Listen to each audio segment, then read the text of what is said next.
Je, unafahamu ujumbe ambao ukiuona unajua kabisa hapa hamna kazi na umeshatuma maombi JW?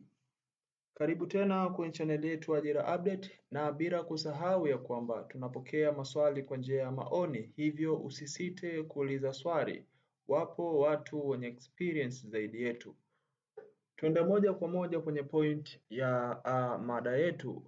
Mada inasema ni ukiona ujumbe kama huu basi ujue hamna kazi.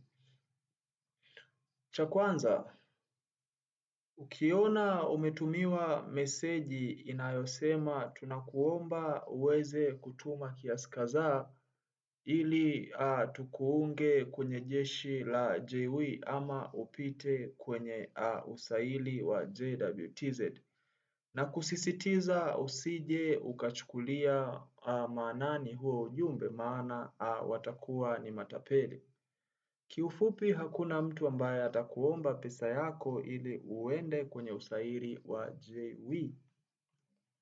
Ujumbe wa pili ni ambao utapigiwa direct kutoka kwa mtu fulani ambaye atahitaji wewe utume pesa akuunge.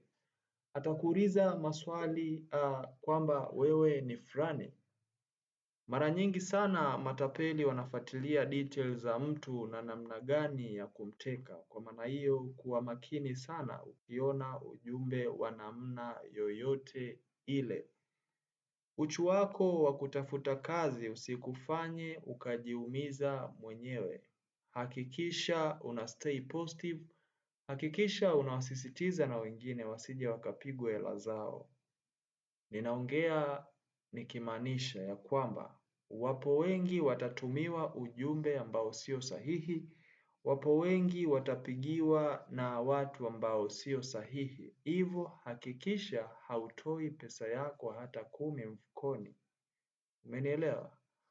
Kama umenielewa, tukutane kwenye comment. Kuna changamoto yoyote basi tushirikiane na ndugu zetu ambao washapita kwenye usaili, washapita kwenye interview mbalimbali. Tutapata experience kubwa zaidi. Chao.